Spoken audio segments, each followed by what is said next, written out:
what you're saying.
Maybe 03. I've But lost time it since was COVID. very, very, you remember when we did it before, it wasn't all. No, but it was right before I came on board. Okay. So it's been at least 3 years. Okay. Yeah. But we have staff on the program They were that hiring, manage it, Oh, yeah, yes. they were hiring people at that including a time. rental.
Good afternoon. Welcome to the Town of Apex Planning Board meeting. Today's date is March 9th, 2026. And I'd like to ask Mr. Rhodes if he could lead us in prayer. If we will bow our heads.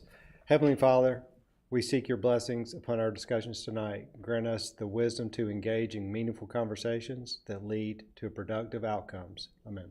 Amen. Please stand for the Pledge of Allegiance. I pledge allegiance to the flag of the United States of America, and to the republic for which it stands, one nation, under God, indivisible, with liberty and justice for all.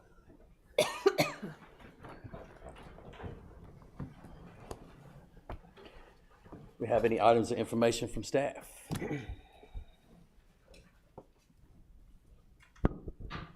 All right, good afternoon. Have a few items here. So Peak Plan 2055, Public Forum number 2 is planned for Wednesday, March 25th. It'll be here at Town Hall, upstairs in 3A and 3B. And it's 4 to 7. You can drop in any time, but we do suggest everyone arrives no later than 6:30 in order to complete all activities. This is both for the planning board members and the public. 5 different growth scenarios will be shared, each with different development patterns, types, and densities, as well as associated impacts and opportunities for services, infrastructure, and open space. And your input will inform the ultimate recommendation, combining preferred aspects of each scenario. And if the public's interested in more information, it's www.apexnc.org/peak plan. We also wanted to let everyone know that we are introducing our newest data product. It's called the Apex Social Explorer. It's an interactive dashboard where users can explore data from the most recent U.S. Census Bureau American Community Survey, which are 5-year estimates as it relates to Apex. And this is a long website address, but you can just go to Planning Department and look under demographic and development data to find it there. And then the last item I just wanted to mention, you probably saw it in the news, but the New Hill Digital Campus Data Center has been withdrawn. The annexation and rezoning were done via letter recently, but we have the property owner's signatures now, and they have withdrawn the UDO amendment. So it's all official as of this afternoon that they have withdrawn all of their applications. All right, that's it. Thank you, Diane.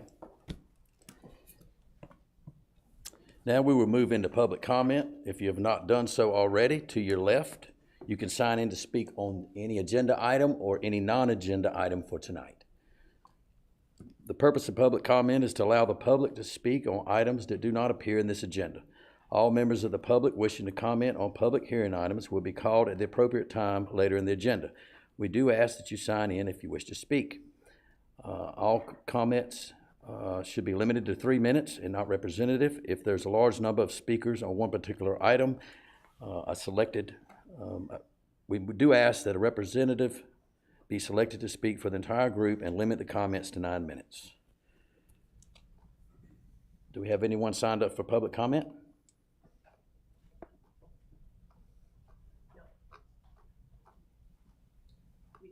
You not? Okay. All right, we will close public comment. All right. We will open consent item number 1, minutes from the February 9th, 2026 regular meeting. I assume everyone's had a chance to review. Motion to approve? We have a motion to approve from Mr. Hastings. Second. We have a second. All in favor, say aye. Aye. All opposed? Motion carried. It was Christie. that Christie. seconded. Chris Yule.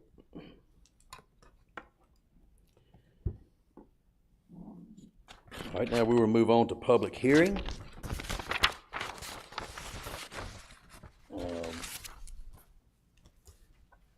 Section, same 3 minutes.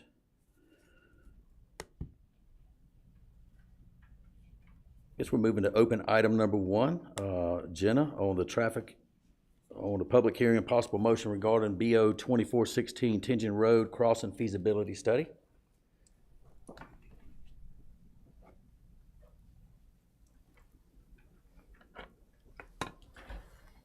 Good afternoon. Today I'll be presenting the public hearing for the Tingen Road Bicycle and Pedestrian Crossing Feasibility Study with Russell Dalton will be co-presenting today. So the agenda will start out with a project and project overview and background, and then get into a summary of the public engagement that was completed for this study, and then share the functional design and some visualizations that have been prepared, and the cost estimates for future phases of this project, some potential next steps, and recommendations, and the recommendation to Town Council, which is to advance this project through right-of-way plans. So the project overview and background information was presented at your August 2025 meeting, so it's just provided tonight as a refresher. So the project history: the existing Tingen Road at grade crossing of the railroad is required to be closed upon the opening of the Apex Peakway Southwest Connector Bridge that's currently under construction, and the proposed bike ped tunnel would replace the vehicular access when that vehicular crossing is closed. And this project is currently programmed for design funds.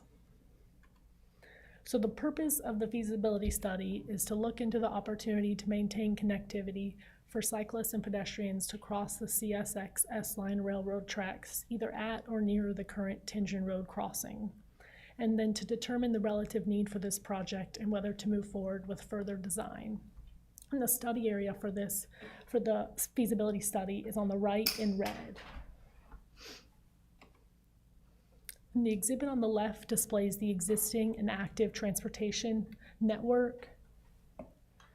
I just want to highlight a few things. So the study area again is in red, and the grade separated bike ped crossing, or I'll refer to it as the tunnel, is shown here. And then there are 3 other proposed grade separated crossings in the larger vicinity of this project on the town's transportation plan. So there's a crossing of 55 at the Beaver Creek Greenway, and then there are 2 more crossings associated with the S-Line Mobility Hub. The first being a crossing of the railroad tracks at East Moore Street, and then a crossing of 55 parallel to the railroad tracks. And the exhibit on the right displays adjacent development and infrastructure projects.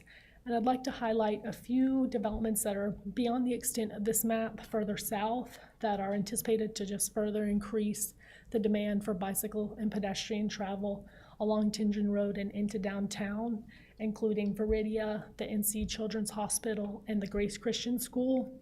And then to the north, the extension of Justice Heights Street to the Apex Peakway is intended to increase that bike ped demand as well for connectivity.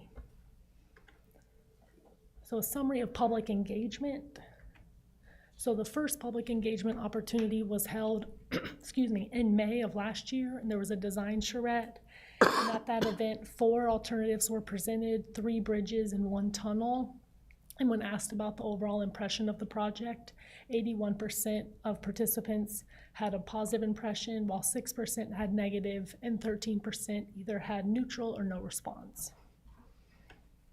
When asked about their preferred alternative, the vast majority of respondents selected the tunnel, with the next highest selection was the bridge without loops, but not nearly as many selected that option. So at the August 2025 public hearings to Planning Board and Town Council, this board and Town Council selected the tunnel for the functional design as the preferred alternative. And the primary reason for that selection is that it received the most public support, it has the least anticipated cost, it has the shortest crossing distance of the railroad tracks, the least changing grade throughout the full project, and the shortest structure. Additionally, it has the lowest potential impact to existing water lines and utilities, and it's generally considered less of a visual impact to the surrounding community in comparison to the bridge options. The next public engagement opportunity was an open house held in November, and then we also had an online comment form available. And here's a highlight of the public comments that we received during that meeting. So first, there were some concerns regarding the value and need for the project in comparison to the cost. And then there were some comments regarding pedestrian safety and access that would be addressed in the next phase of design. And then there were a couple of specific comments that we were able to address through the feasibility study phase. So a comment to add more landscaping, so a landscaping line item was added to the cost estimate. And then we revised the angle of entry for the bicycle ramp from Salem Street toward the tunnel to make it more accessible in both directions, based on the input provided. And I'll hand it over to Russell Dalton to share the functional design.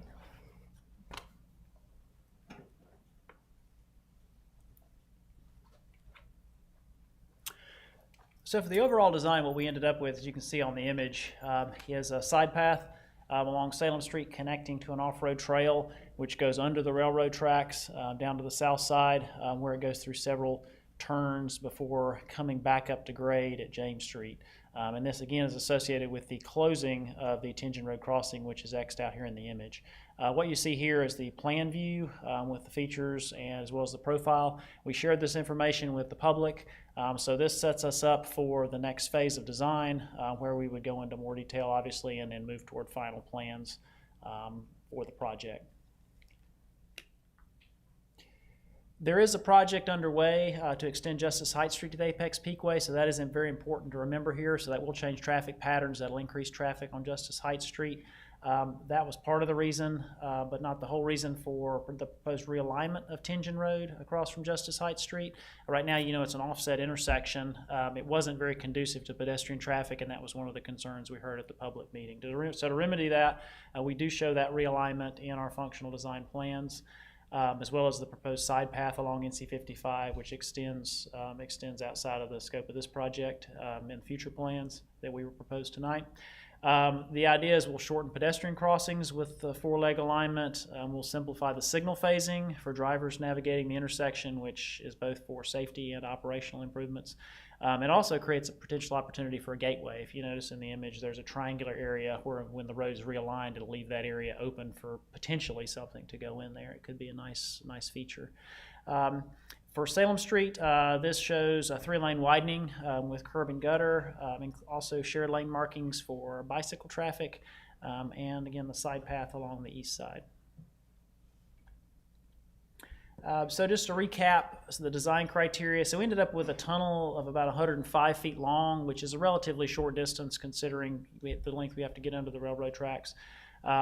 So the length you would have to walk from James Street to South Salem Street, or actually this is bicycle or ADA compliant, would be 1,090 feet versus the shorter walk if you use the staircases that are built into the project of 735 feet. So that shaves quite a bit of distance, you know, more than 300 feet off the distance you would have to go otherwise. The grades are moderate, 5%. That's one of the other concerns we heard when we looked at some of the alternatives, was we didn't want too steep of a route. Also, the northern approach for this to the tunnel is along South Salem Street. That's that side path that connects to the off-road greenway is where that ties in, versus following the Tension Road alignment. The landings required for this one is 0, which is a good thing, but there are 2 switchbacks, and overall tree clearing was 1.6 acres for the project. These are a couple tunnel types. So one of them, the above image, if you may have encountered this one before over in Cary. It was a tunnel that was bored under the railroad tracks that goes under the DNS spur.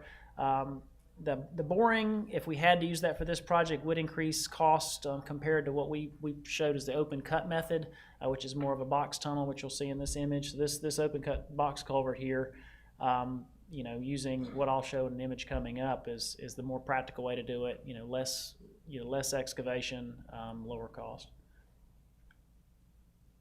So on the left side of the image here, you'll see a cross section of South Salem Street with a sidewalk on the north side and side path, 10-foot path on the south side.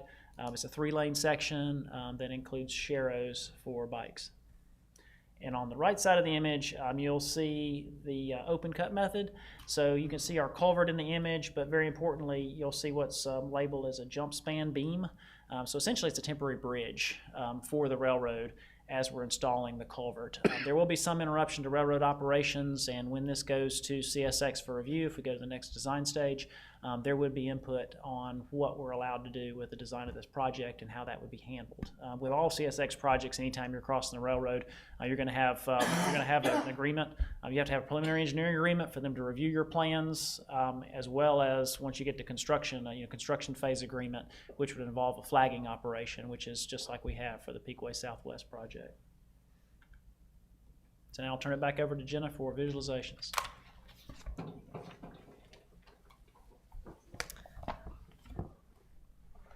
So a few visualizations were prepared to get an idea of what this could look like. So the first one is looking from James Street toward the tunnel. So on the left are the switchbacks heading down to the tunnel, on the right is the staircase heading toward the tunnel. And this is the same side, but looking higher up down onto the tunnel, and then you can see the railroad tracks in the background. This is looking from the railroad tracks toward James Street, so the opposite perspective of where we just were looking. So with the staircase on the left side and the switchbacks and the retaining wall to head back up toward James Street. So this is a detailed look at the switchback, still on the James Street side, and you see the switchback and the retaining wall and the handrails. And then this is from the opposite side of the project, so looking from Salem Street toward the tunnel. And input that we received from the public throughout the project was to ensure good visibility and lighting, and so this is meant to display that each end of the tunnel would be visible from a far distance and all the way through.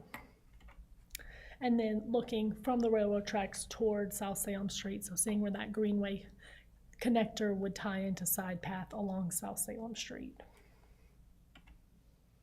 And then we have a series of cost estimates for potential next steps for this project.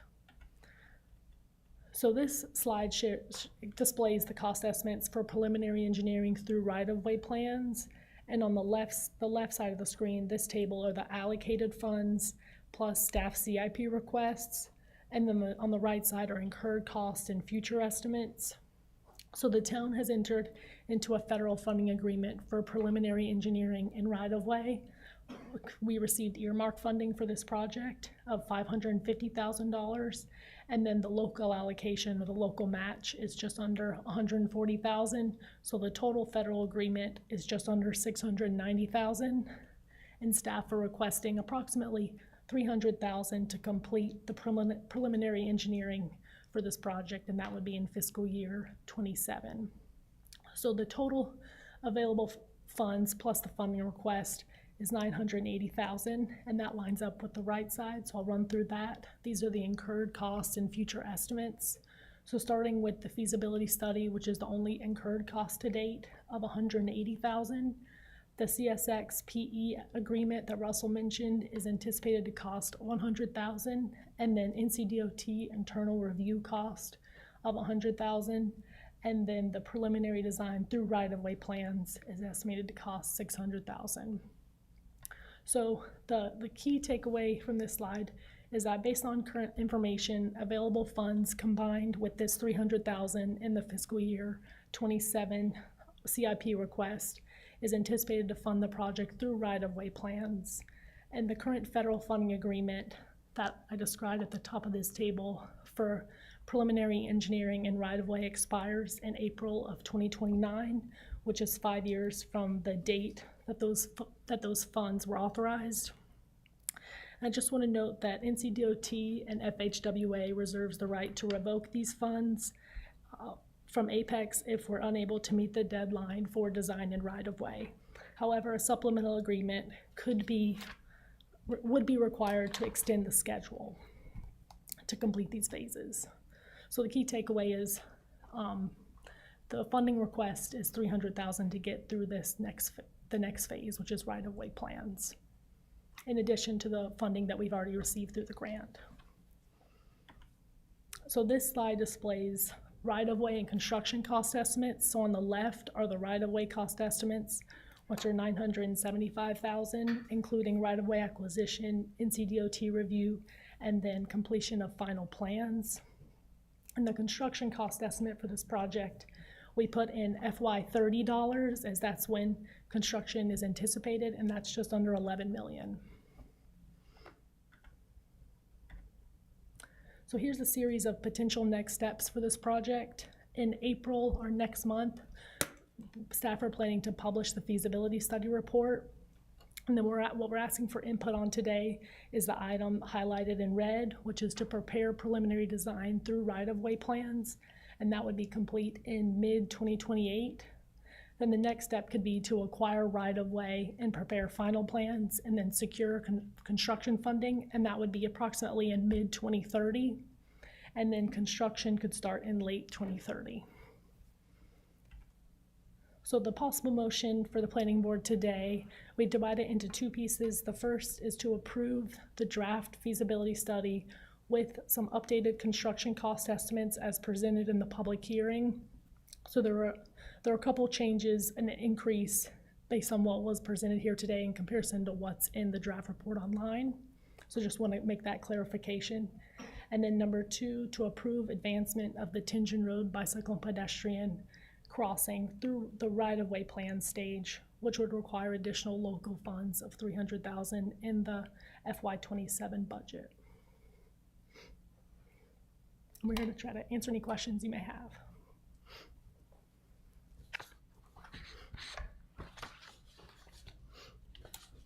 That was very well done, Jenna. Any questions for Jenna? Jen, I'll ask you a couple of questions real quick. So, we have to involve DOT simply because we're looking at widening Salem Street or versus going under CSX. I mean, CSX is different from DOT, right? Right. So we'd have to get their approval because of what we're doing to Salem Street.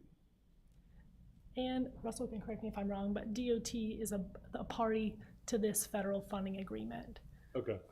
Okay. And the rail division as well. And rail division, yeah, would have to Okay. be involved. And then right of way, so right of way acquisition, who would we incur on right of way acquisition? I thought, who owns that property other than either CSX or the town of Apex right now? There are two other, there's this parcel on the north side that would need to be acquired, and then I don't have the name of them right now, but, and then on the south side, this is owned by Wake County Public School System.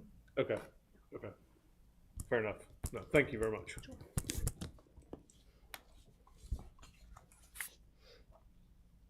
Any more questions for Jenna? Can you get back to that cost estimate, Yeah, the construction or the, the construction estimate? Yeah, because that wasn't part of our packet there. Just couldn't really see.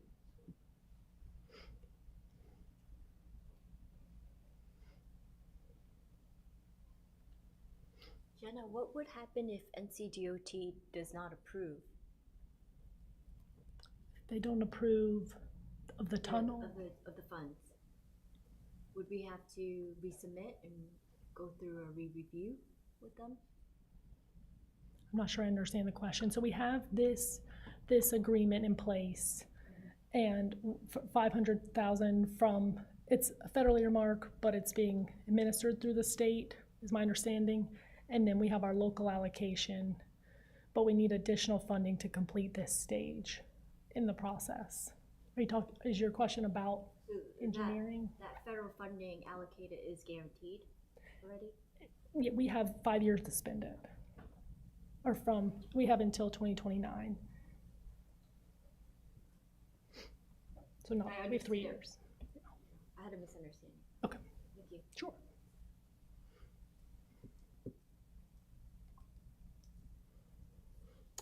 Any more questions for Jenna? Thank you, Jenna. Thanks.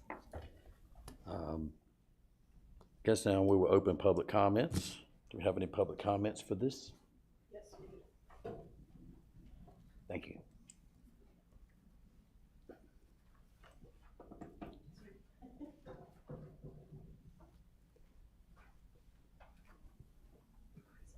I think I'm the only one. Lawrence Kevin, 1628 Salem Village Drive.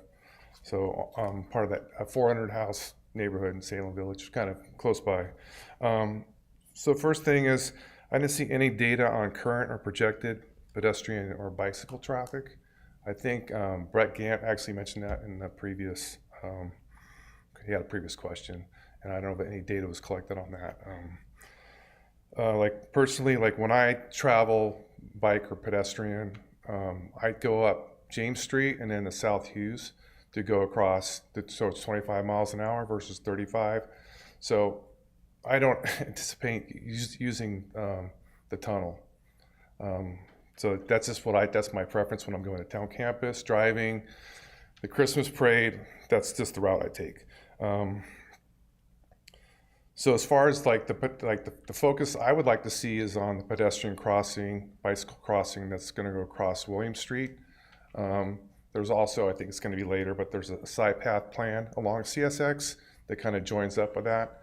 Again, CSX is very difficult to work with. I don't know what the possibility of that actually happening. I mean, it's planned to go parallel right along CSX. So, but that would be more of a logical way to kind of push people, that pedestrian bicycle traffic, just safer. So again, I provided some information on that safety issue at the public charrette. I didn't see anything summarized that was included. So again, that's just I have some pretty experience, riding a bike and walking, and that's what I would advise my kids and my neighbors to do, is to go that route. The other thing I just want to mention is I would like to see the planning board or even the planning department to ask for more line of sight documentation of what it looks like. I mean, there is some visualization here, but I'm not sure.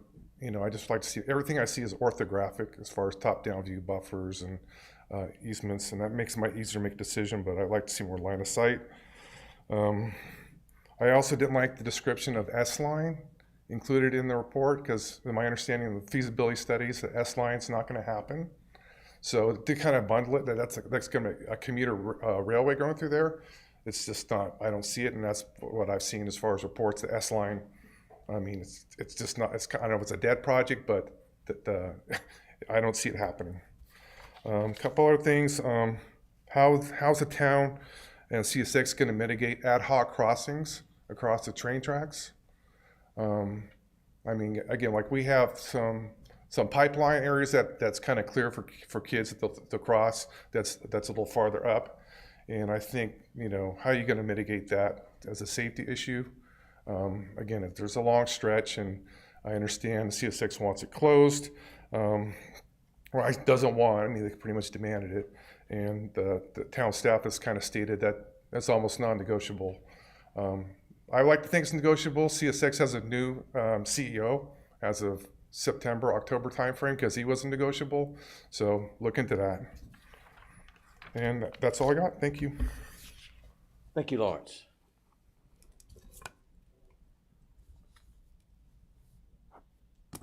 We will bring this back to the board for possible discussion and a motion, possible motion.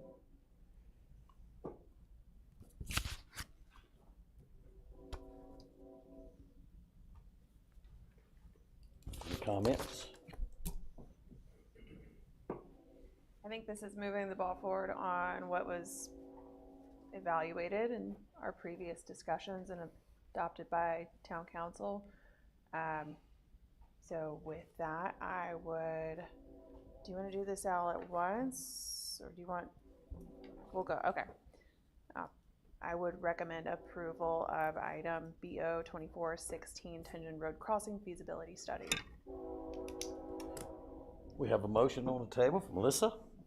We have a second. Daniel got a second. Drowned out by the railroad. Railroad CSX. I have some more questions before we. Sure, go right ahead. So at this point, we're looking at spending $300,000 pretty much just to figure out if this can be done, and if it can, then we're going to look at spending $11 million for the pedestrian. I don't think that was ever in the very beginning when we talked about it. General idea of what the tunnel would cost. I know it was going to be substantially more than doing some of the other options that were out there, but it seemed more feasible to do. But I'm just wondering, at some point, 11 million is a lot for a pedestrian crossing. I'm just kind of wondering, do we need to, before we invest another 300,000 into engineering, only to know that we already know it's going to be 11 million? Are we okay with this? correct me if I'm wrong, but I thought the tunnel was the most affordable of the options that were presented with preliminary plans. Is that correct? Okay. So, just a lot of money. It's kind of stickers. I'm just trying to be conscious, taxpayers' dollars. 11 million is a lot. Do we have an $11 million pedestrian problem at that intersection? Is there any data that shows, that this is a very high use area that we desperately need? I understand we have earmarked money, from CSX, and we don't want to let that go, but is there anything else along the way just before we commit to spending another 300,000, knowing that 11 million is coming down the road if we decide to go that route? I'm just pumping the brakes for just a second, just before we decide to spend 300,000, I guess, because it's not my money. Yeah.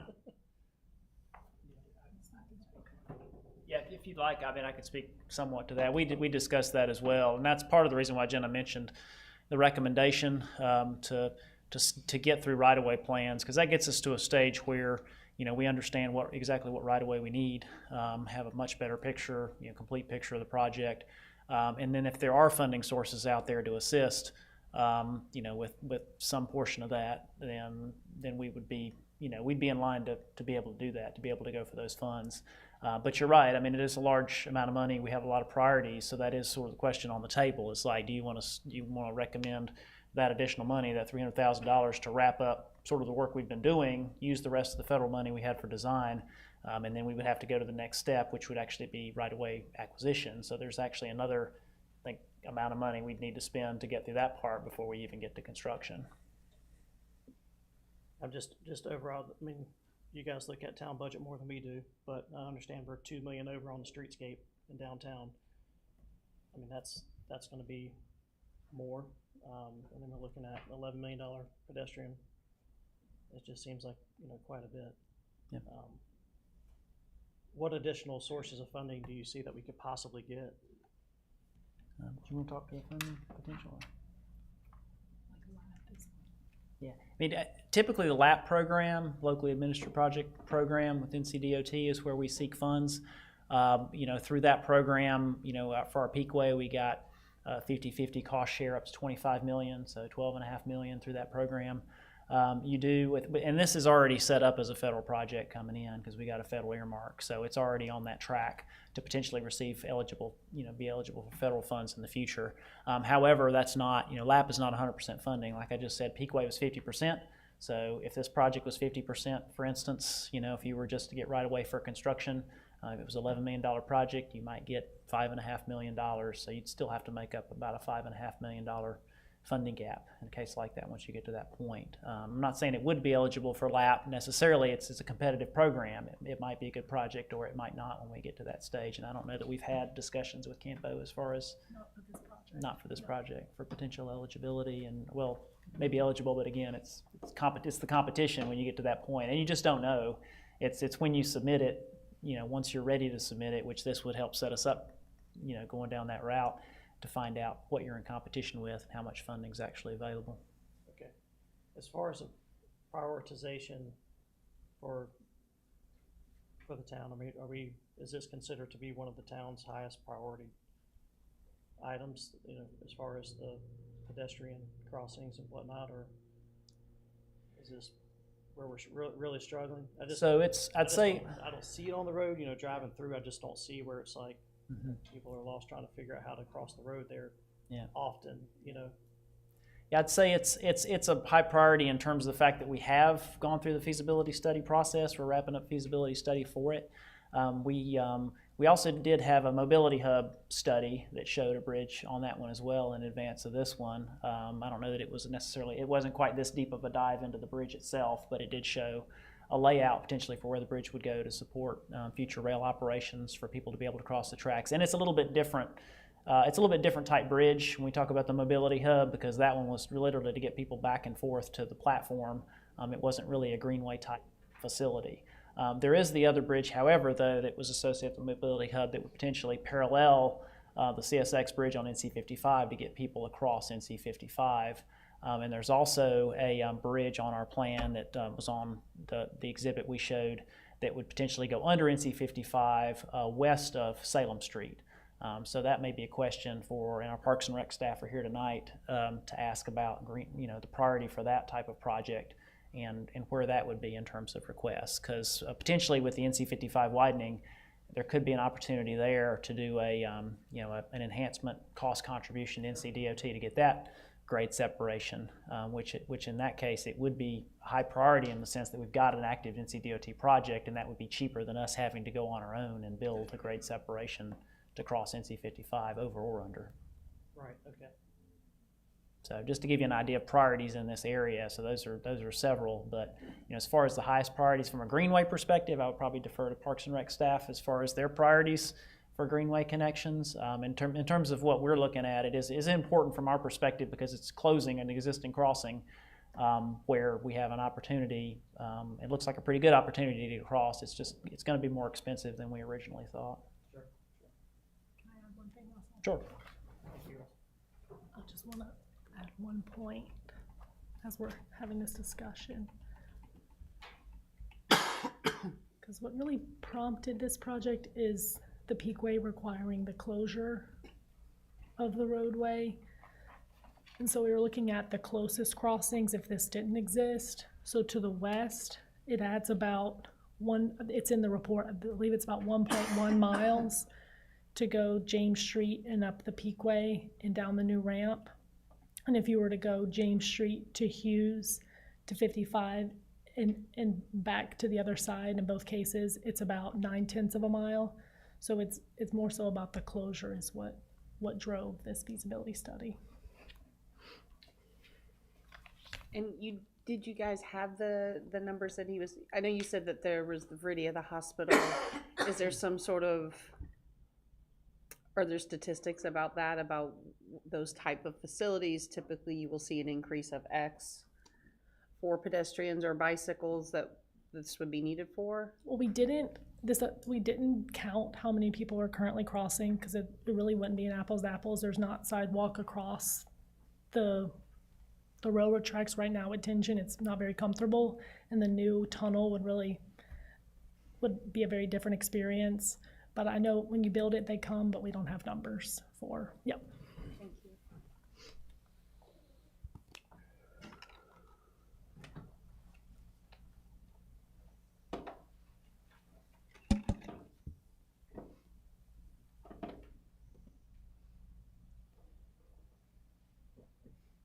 Just thinking out loud, this to me is money spent by the town for protection of, citizens trying to make it across a road, right? And just, I think about, well, are there other areas that also have concern that you can spend, I just don't see this as being a high traffic area already, just because of CSX. I understand also just kind of the housing. It's not like there's not a lot of business that's right there that people are trying to get to.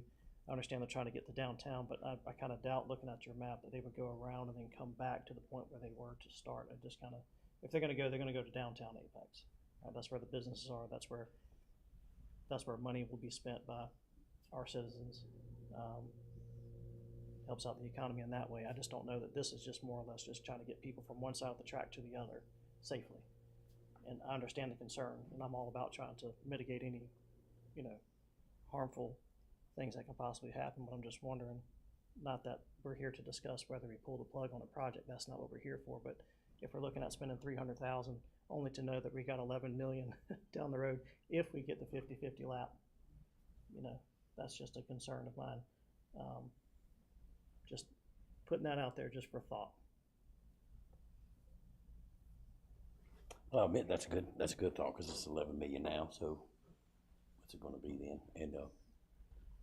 And I did like Mr. Lawrence's idea of kicking it down to Highway 55, right down there. If you could just turn and go right down there, then spend the money there. That is a good point. All right, well, we have a motion and a second, so I guess we'll move forward with, do we have all in agreement say aye? Aye. All opposed? No. No, motion carries. Okay. Just a reminder for those who voted no to fill out your, the form, the dissenting members form that's on the laptop. Christie. And that was just going to approve the draft feasibility study, was that correct? Yep. Or is that together? That was together, right? I guess that's the question. Was the denial of 1 and 2 or just 1? I mean, excuse me, that vote. My motion was to approve both of them. Both, okay, it was, okay. Okay, we will move on and open agenda item number 2. Jenna, again, public hearing and possible motion regarding amendments to the bicycle pedestrian plan.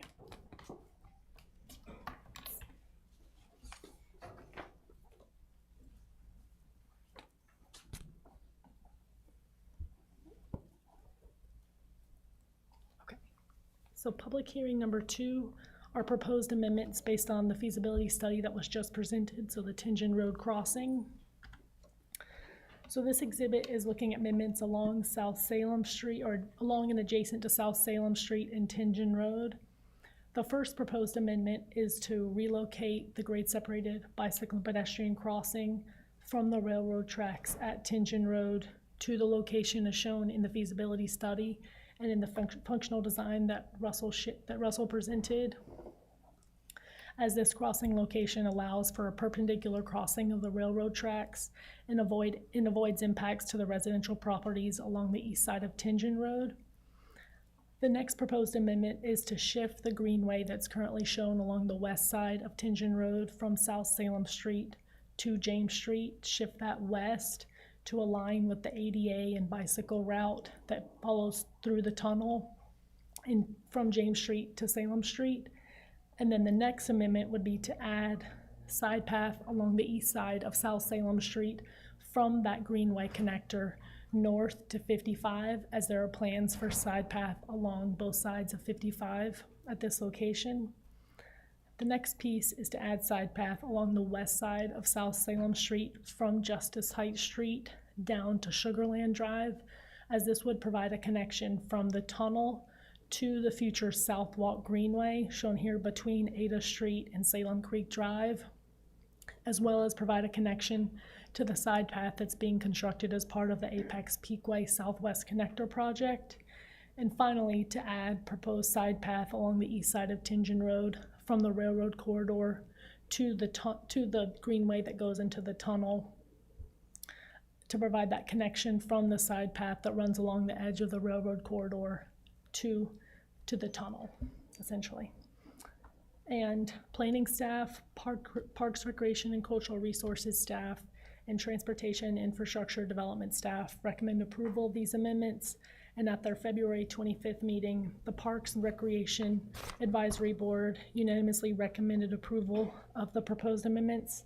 And I'm here to try to answer any questions you may have.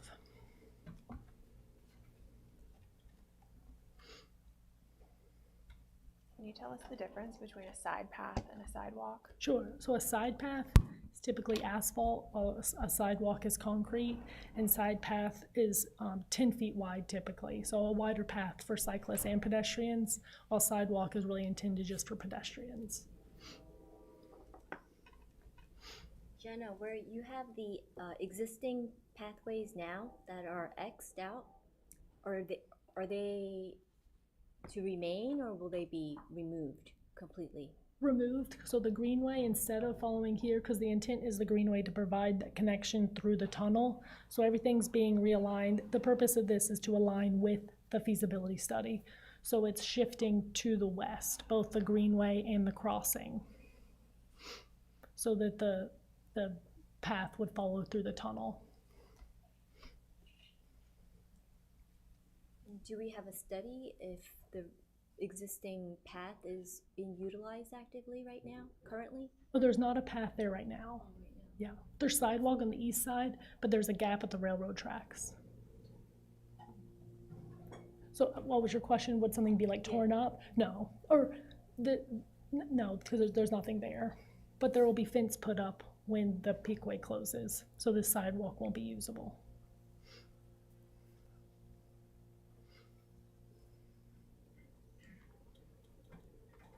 question. So, and this might involve Parks and Rec, but the Southwalk Greenway that kind of funnels sort of in that corridor between the townhomes at Salem Creek and Justice Heights and up into Sugarland for future potential use. Where that pops out on South Salem, it's kind of like directly across from where the Greenway path from the tunnel will be. Is there any potential consideration for having a crossing there, or will we kind of want to steer people up more toward the intersection up at Justice Heights and then have to cross over? Because I could just foresee people wanting to take the quick way, which is cut directly across, rather than having to go like all the way up and then come back down. Yeah, we talked about this during the study, and Russell may want to add, but we decided to keep the pedestrian crossings at the signal, so encourage people to go up to Tingen Road and Justice Heights Street. And then we looked at, there was a request, I think from a town council member, could the tunnel just extend all the way to the Southwalk Greenway? But there would need to be a separate tunnel. It couldn't just be one long tunnel, so there would need to be another tunnel under Salem Street in addition to the tunnel at the railroad track. So for safety and what NCDOT would likely allow, we're encouraging crossings at the signalized intersection. And then to make it more comfortable and more feasible on a bike, we're proposing to add that side path so that you can safely and comfortably get from the tunnel to that Southwalk Greenway one day when it's constructed. Yeah. Gotcha. Thank you. Sure.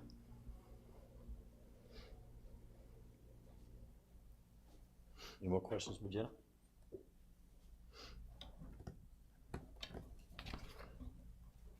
Thank you, Jenna. Now we'll open public comments for this case. Anyone sign up to talk on this? It's Mr. Kevin again. Yeah. Welcome back, Mr. Kevin. I'll repeat the drill. 1628 Salem Village Drive. Again, I've been looking over this area, and I'm familiar with driving it a lot. One thing that popped up was the traffic impact on James and Tingen when the construction's going on. That's going to be the main. With the Peakway opening up in Tingen, I don't know what's the timing of when Tingen closes. So it could be a bit of a mess. Again, I don't see any consideration for that. Again, I'm concerned about, I like the idea of the side path here. To me, that makes more sense as far as getting into downtown. Again, I've emphasized that pedestrian crossing. I just noticed that pedestrian crossing bridge by the North Carolina Museum of Art.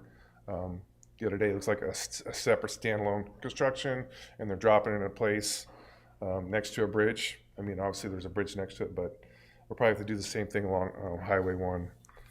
So the other questions I had, again, is, and again, I asked to send a note to town council about the use of getting BIM models or being part of the requirements from these design. I don't see where VHB specifically is doing that. They will give you 2D exports from 3D models they probably created, but the town seems like they never have that as far as requirements. That's going forward data-wise. That's going to be very important for planning, and there's a lot of use for that. And again, we're going through a great expense. I don't think we're getting much of a discount, to be honest, but we're getting a bare minimum as far as like 2D drawings, export for construction. So the 3D aspect of it can be used for simulation and data crunching. We're not going to have a data center, but we shouldn't be turning down data. Right, so especially when we're spending, again, my guess is $1 million, for this pedestrian design. CSX has got some agreements where they're probably going to get $400K, for traffic mitigation. We pay $700K for traffic mitigation for the train tracks for the Peakway, paid up front. And again, it seemed like not negotiable. So I just want to see the town say, hey, or the staff say, be a little bit mindful of what you're getting for design work, because it maybe doesn't go through here, but it could go towards something else. That's it. Thank you. Thank you, sir. All right, we'll bring it back to the board for discussion, possible motion.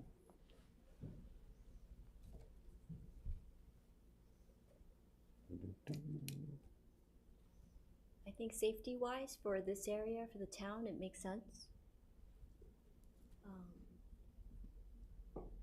Seems like it's really needed. I mean, it's that intersection right now is crazy. We all know. Yeah, I could make a motion. That sound like a motion? Okay, all right. I'd like to make a motion to approve amendments to bicycle and pedestrian. Wait, let me see. System plan map as presented by Jenna. Thank you, Sarah. We have a motion. We have a second. I'll second, Stephen. Second from Stephen. All agree, say aye. Aye. All opposed? Motion carried. Now we'll move on to item number 3. Jenna, you're very popular tonight. Public hearing, possible motion, considering the amendment to the bicycle pedestrian system plan.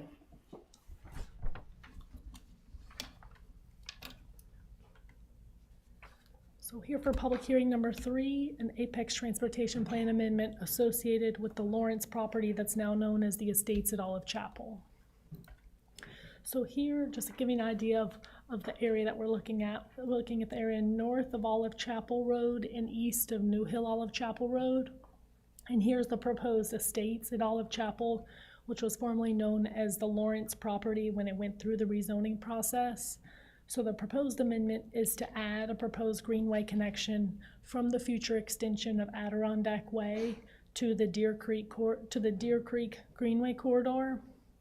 And as part of their zoning conditions, the Estates at Olive Chapel agreed to provide or dedicate a 20-foot public greenway easement within the extent of their development. And the reason this is being brought forward today as a plan amendment through a public hearing is because this greenway connection would extend outside, would cross property lines, would extend outside of the Estates at Olive Chapel in order to connect to the Deer Creek Greenway. So adding this proposed greenway connection is what's being presented. And planning staff and Parks, Recreation, and Cultural Resources staff, as well as Transportation and Infrastructure Development staff recommend approval. And at their February 25th meeting, the Parks Recreation Advisory Board unanimously recommended approval as well. And I'm here to answer any questions you may have.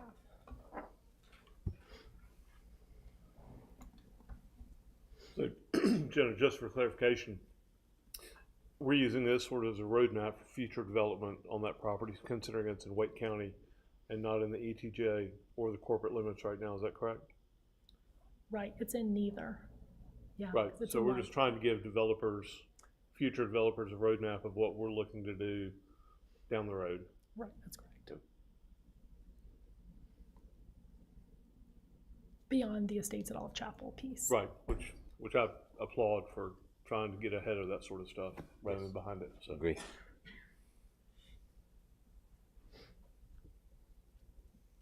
Any other questions?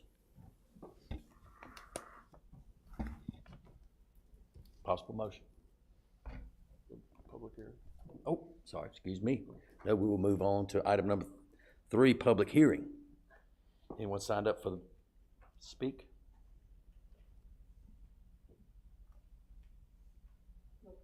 Look it up, thank you. Close public hearing. Very good, thank you, sir. We'll bring back to the board for comments. Possible motion.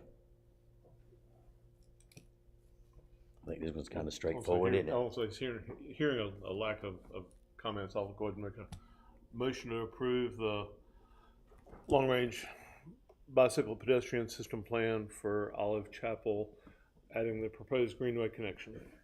We have a motion from Mr. Hastings. Do we have a second? Second from Mr. Tim. All in favor say aye. Aye. All that oppose? Motion carries. Then we'll move on to agenda item number 4. Bruce, with hearing possible motion regarding rezoning case 25ZZ10 Welch Homestead PUD.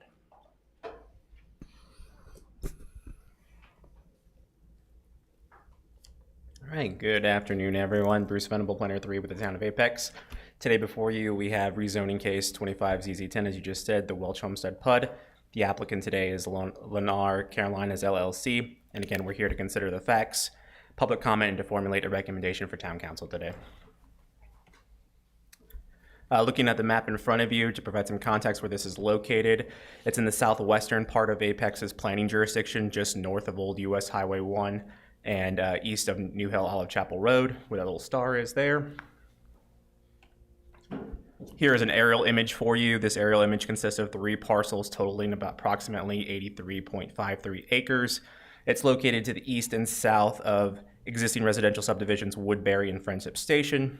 A portion of the 2 parcels is located south of Old US 1 Highway and north of the railroad. I'll just highlight that there with my mouse. So it's just their south part of the parcel there. Additionally, the parcel is bisected by a couple streams on the site, and the current existing structures on the site are single-family dwellings, accessory buildings, and most of the parcels are predominantly wooded. This is a current zoning district map that we're showing you here. The current zoning district is the Wake County Residential 40 Watershed Zoning District, as it is with the other properties that are currently outside the town's jurisdiction and zoning jurisdiction. If rezoned, the map will show this area as planned unit development conditional zoning district here, which is in line with the additional properties that have come in before you in previous times have been approved. The 2045 land use map has this area designated as medium density residential, medium density residential / commercial services, park, public, or private. As a little reminder, whenever we see the future land use map has 2 colors on it, that means it can be either one or the other. It does not have to be required to have both. You might see that in other plans where there's like maybe 3 or 4 colors. That's where we typically want to see some type of mixed use. In this situation, it could either go, it would be consistent to either be medium density residential or commercial in this case. Should this rezoning go before Town Council and ultimately be approved, that'll automatically amend the 2045 land use map to this area would now be medium density residential and park, public, or private.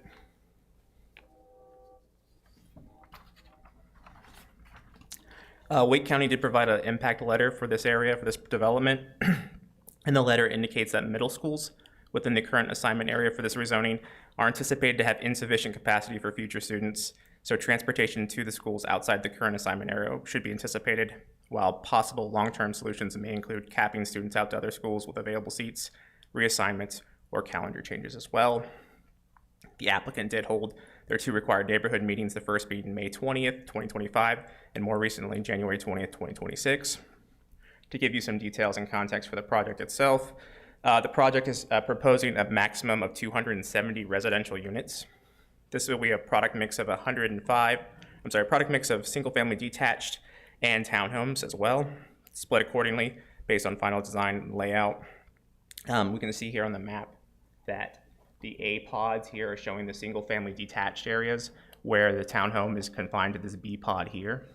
You can see that there are little portions of additional single-family to the southeast on the map here, and to the north up here towards Friendship Station as well. The approximate density for this development is about 3.3 units per acre. There will be buffers provided around the perimeter. They'll vary from 20 to 30 feet type B semi-opaque buffers around the perimeter as well. You can see it's kind of highlighted in green, and it was also in your staff report, a little more visible there. Additionally, this project, the applicant is proposing architectural controls and conditions.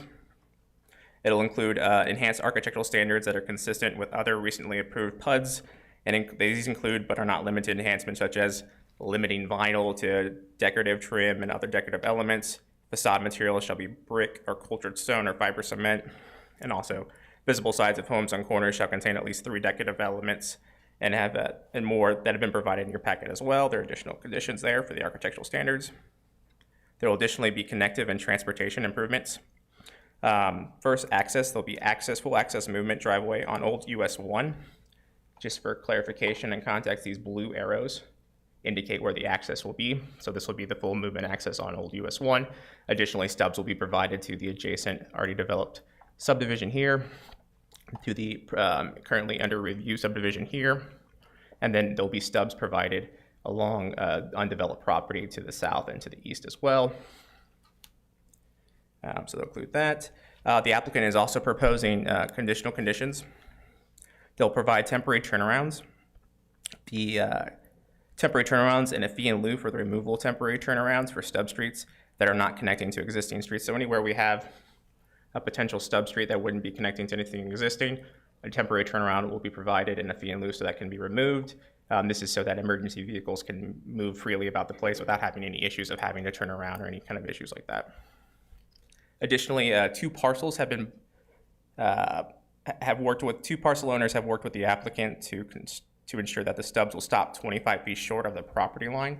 These two parcels in question are numbers 14 here, where the stub is proposed, and then this one down here, I believe it's 24, where this stub is proposed. They'll still dedicate the necessary right-of-way, and they'll provide a fee in lieu for this section that's not being built, but they're proposing this in order to give the current property owners a little bit of relief and establish a little bit of buffer there so that they're not feeling the impact of the future development. Additionally, there'll be improvements off of Old US 1, widening to a 4-lane median divided thoroughfare with turn lanes at the site entrance. There will be multimodal features, 5-foot sidewalks on both sides of the internal streets, and then there'll be separated bike lanes along Old US 1. On Old US 1, a separated bicycle lane and a 5-foot sidewalk will be constructed on the north side of the site. So here. And then a separated bicycle lane with reduced width, 8-foot wide side path will be constructed on the south side of Old US 1 in accordance with the Advanced Apex's transportation plan. There'll be improvements to the New Hill Olive Chapel Road and Old US 1 intersection as well. And then there'll be also off-site improvements, northbound turn lanes added on New Hill Elementary Road and Old US 1 as well. The site will dedicate 30% gross site area designated as resource conservation area, with an additional 5% for mass grading for any of the single-family detached area of the site. There will be park dedication. The Parks and Recreational Advisory Board unanimously recommended land dedication with the provision that the final combination of land dedication, construction of credit, or fee in lieu would be determined at the time of subdivision plan approval. Provided it qualifies for parkland dedication under the UDO, a portion of the subject site located south of Old US 1 shall be proposed to be dedicated to the town of Apex for use as a linear park in accordance with the town of Apex's 2045 land use map. So that area on the map here is this green little sliver. There's proposed plans for a linear park right there. Affordable housing, the applicant is proposing a minimum of 5% total units committed as affordable housing at 120% area median income and a 20-year term for purchase homes and an 80% AMI for a 30-year term for rentals at full build out. This would approximately provide 14 affordable housing units as part of this development. However, this 5% is currently inconsistent with the adoptable affordable housing policy that recommends 10% of all units be designated as affordable. Because of this, town's housing staff is not in favor of this condition at this time. Additionally, there's historic structures on the site. So the applicant has proposed that the site contains a historic house and crib structure. Both of these have been evaluated by Capital Area Preservation, and it was determined that the house had not maintained its historic integrity, and CAP does not recommend the preservation of the house at this time, but does recommend the preservation of a corn crib on site, so the outbuilding itself. The applicant has agreed to provide and remove and relocate this to the preserved site at a different time before master subdivision final plat. The environmental standards conditions provided by the applicant include they went to the Environmental Advisory Board meeting they were provided a list. The applicant has chosen to provide an alternative list that includes some but not all of the originally recommended conditions. The applicant's conditions include but are not limited to such things as the following. They'll provide signs at SCMs to reduce pet waste and prohibit fertilizer in locations that are publicly accessible. They shall ensure 60% of landscaping shall be native species, which provide for diverse and abundant pollinator and bird food sources. The project shall install at least one pet waste station per 25 residential units throughout the community, and more that have been provided as part of your staff report. Ultimately, planning staff recommend approval of this rezoning. We find that it's consistent because the proposed rezoning is consistent with the land use map, which designates the subject properties as medium density residential, medium density / commercial services, and park and public or private.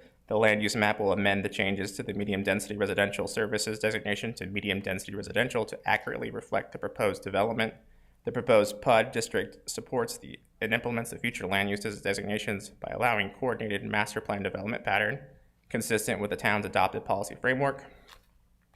And we find it to be reasonable and in the public interest in that it allows for residential development, including affordable housing units, that is compatible with the established residential character of properties to the north and to the west of the site.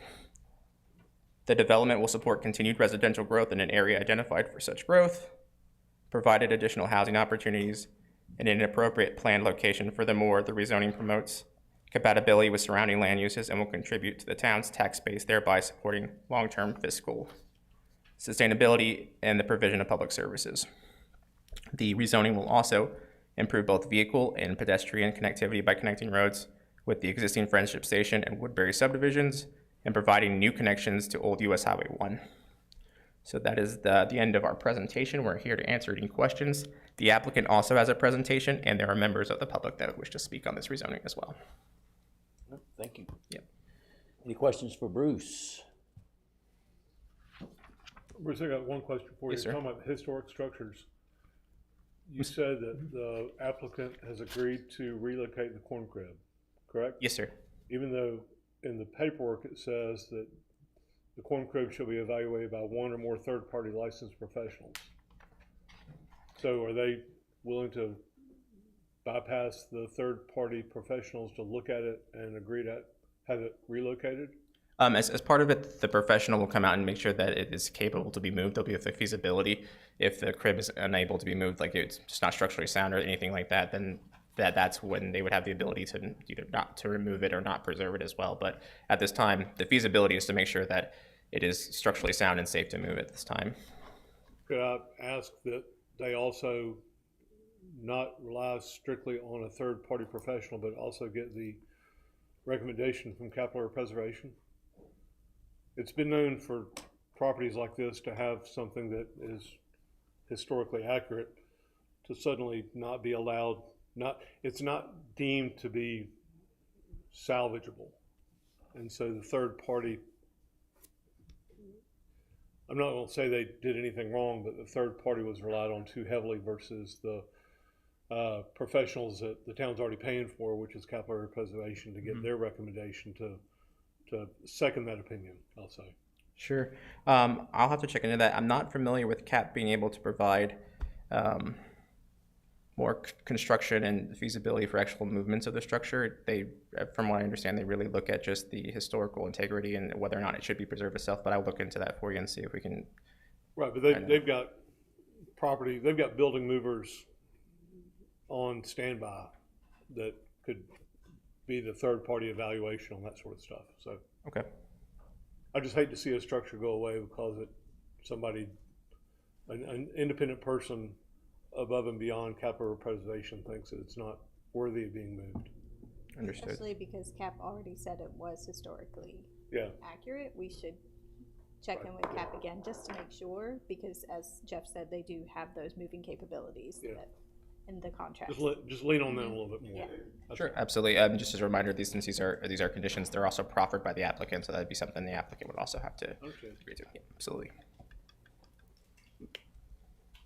Just for clarification, I have a question. The 25 feet, stopping 25 feet short of the property line, is that, I don't remember it, but it certainly could have been part of the turnaround study we just did recently. I just don't remember a road sub stopping 25 feet short of a property line in the past.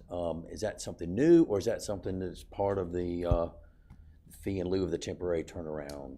So you might be familiar, there was a UDO amendment that came before you not long ago, and council just acted on it that had the temporary turnaround. Yes. Council instructed staff at the time when we presented to them that they actually wanted that to be pulled back from the property line outside of the buffer itself. So that will be the standard going forward for new developments. This project was applied for and submitted before that went into effect, and so staff had worked with the applicant to kind of put in similar language for temporary turnarounds and things like that. This specifically, though, I believe came out of conversations with adjacent property owners requesting that there were just these two access points be pulled back even further. Okay, good. So that was part of the temporary turnaround thing, and I just didn't remember if that was or was not, and that's why I guess. And I guess the only other question, the 5-foot bicycle path, Was I correct as putting that on both sides of US 1? It looks like the bicycle path is on the south side. The south side? Yeah. Okay, so the side with the park. Yes, sir. Well, that makes sense. Yeah. Okay. And given the amount of bicyclists that like to travel that route, it's kind of separated, gives a little more protection to pedestrians just walking as well too. Sure. Yeah. Thanks for the clarification, Bruce. Any other questions for Bruce?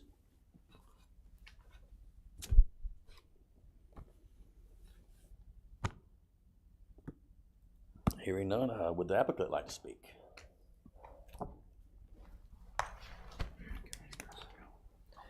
Good afternoon, Matthew Carpenter with Parker Poe, 301 Fayetteville Street, here on behalf of the applicant, Lennar.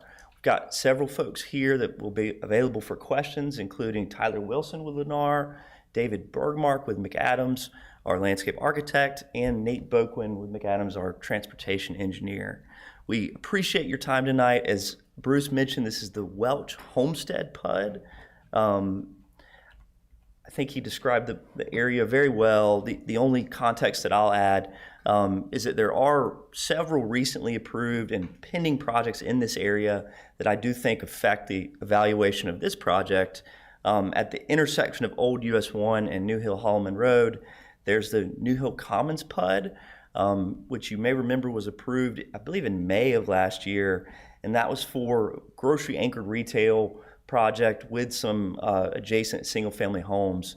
And since that was approved, those homes, there's been a subdivision plan filed for those, and then the commercial portion is coming right behind it. And so I think that will also impact this area with the overall growth there to have those commercial uses there. And then just off the screen, there's also the Gracewood project a little bit southwest of here that's also moving forward. It's been in the works for many years. So a lot of development happening here, but so far what's being proposed and is pending is generally consistent with the land use map, which proposes commercial services and office at the intersection. And then you can see as it moves away from the intersection, it calls for lower density residential uses as you move towards existing neighborhoods and lower density housing in the New Hill area. And so like we do in a lot of these projects, we started with the land use map designation and have tried to honor that with our PUD plan. And so that's how the districts have been laid out, where you see the townhomes are in the southern section adjacent to the existing townhome subdivision to the north of us and closest to the commercial area at the intersection.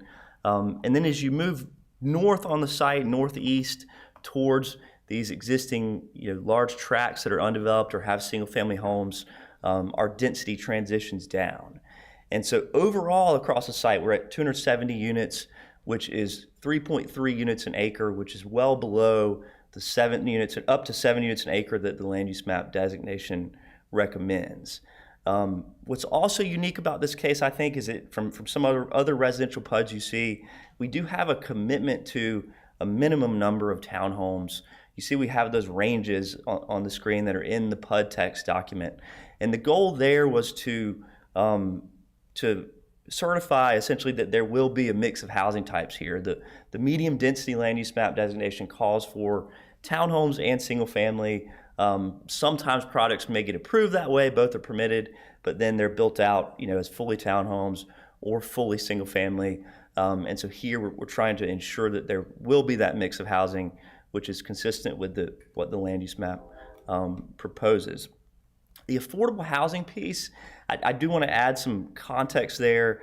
The commitment is 5% of units at 120% AMI. And the reason that we haven't committed to the 10% is not because we don't want to, or it's just too much. Lennar in 2021, I believe, was the first builder to commit to an affordable housing commitment as part of a rezoning case. It was Yellow Bridge, which is on US 64. That project has worked through the approvals and is currently being constructed, and so they're at the other end of the development process, and so they're working to try to understand how to identify affordable buyers for those units. And that case was so early, it was just 2 units, but we're now, at the time, town staff had told us that staff didn't currently have the capacity to help identify buyers, because that was really the biggest concern from builders is with a deed restriction on the appreciation of these lots, how do we find buyers who can afford them, who can get a mortgage? And so recently staff has said that staff doesn't have the capacity to help with that, which we certainly understand. We know that, staff is really busy and has limited resources. And they directed us to work with DHIC and some of the local nonprofits, which we have over the last couple of months. And what we've heard from DHIC is that the AMIs that are in the policy, the incentive policy for single-family homes, it's 120% AMI. And I believe the original thinking there was, we know it's a big cost for each unit for a for-sale affordable unit, and so we can make the AMI higher. But most of the available buyers are part of the down payment assistance program, which is a HUD program, and that's at 80% AMI. So a lot of these units that we've committed to over the years may actually have to be sold at a lower AMI than even the zoning condition indicates. And at least the initial word that I've gotten from DHIC is that there are limited buyers from 80 to 120% AMI who can qualify for the loans and also want to live in this area of Apex because of it's a little further out, not near transit, goods and services, although some of that is changing.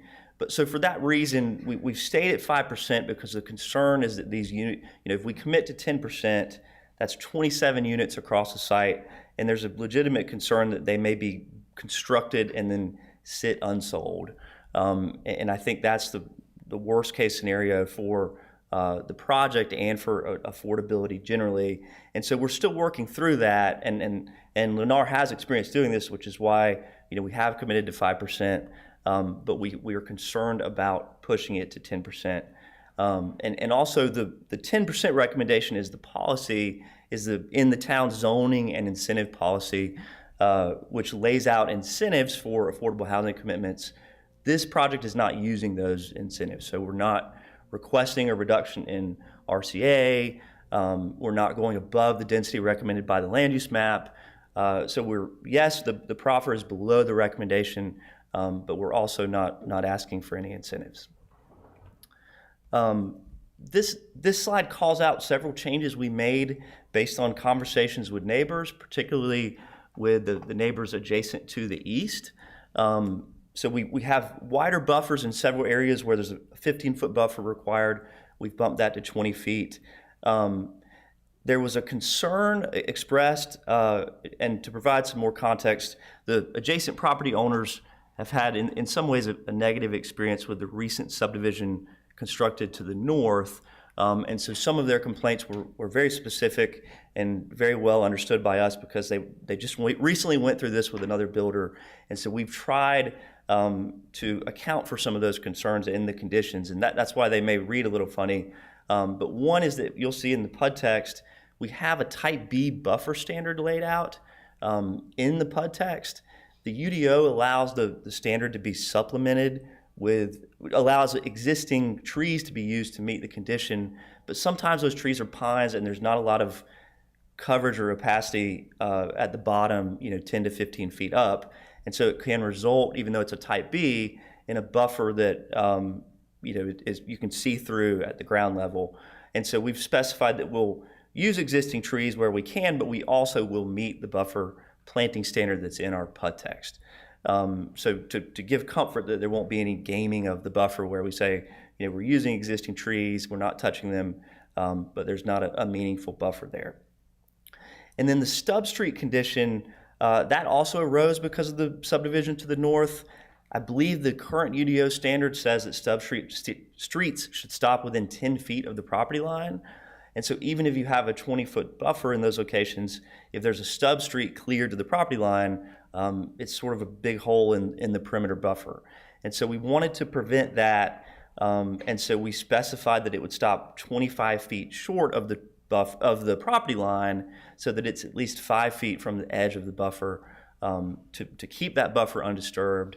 But we understand the town's desire for connectivity, and so it specifies that the right-of-way will be dedicated to the property line. And so if those adjacent properties develop in the future, they could come in and take the fee in lieu that we're paying for the part that we're not constructing and extend the road into the new project. So we're trying to accomplish both goals there with that condition.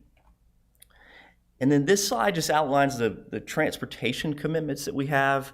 I know this area is highly trafficked area. That intersection is old, and so wanted to call out some of these improvements. There are several improvements at the intersection that are either commitments of New Hill Commons, which is the grocery anchored retail project, or Gracewood, which is further west of here. So some of those things are already commitments that are in the process of being constructed or will be constructed soon. And so our TIA took those into account and then layered these improvements on top of those. And so the first is the road widening on Old US 1, which is shown here in orange. And what's unique about this project is usually you see projects come in and they widen their half of the road. Here, we technically, even though the south side is not usable other than for potential park purposes, we have frontage on both sides. So we'll actually be installing the full street section along our frontage on both sides of the road to the town's thoroughfare and collector street plan standard. Then at the intersection, in green, we'll be extending a left turn lane that's already committed to by New Hill Commons. So that additional storage will account for the traffic that we're adding. And then in blue, we'll also be installing a right turn lane on New Hill Holloman Road here. And there are some right-of-way issues there. There's the CJ Bright store that's in that's right up at the right-of-way. And so, as part of our subdivision plan process, we'll evaluate that structure, work with the property owners to try to construct the turn lane. But that is an off-site commitment, so it's something that will be worked through later in the process. And also to address, maybe I'll wait till he's back, but I can say it again, Mr. Hastings' concern. The CAP has been involved in the evaluation of the corn crib to this point, and so we have no objection to them being involved later in the process. But as long as whoever is evaluating the structure has the structural engineering background to be able to make the determination. CAP at least now feels like it can be moved, but we just have that in there, so that evaluation is done again at subdivision plan. So we're okay with that. This slide just summarizes the overall case. So the rezoning is consistent with the land use map. It has conditions to address neighbor concerns. There are transportation improvements to address traffic in the area, an affordable housing commitment, and then, as you heard, staff recommends approval. So we appreciate your time and respectfully request your recommendation for approval. Thank you. Right.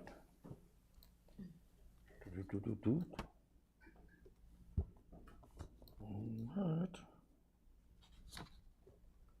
Have any questions? I do.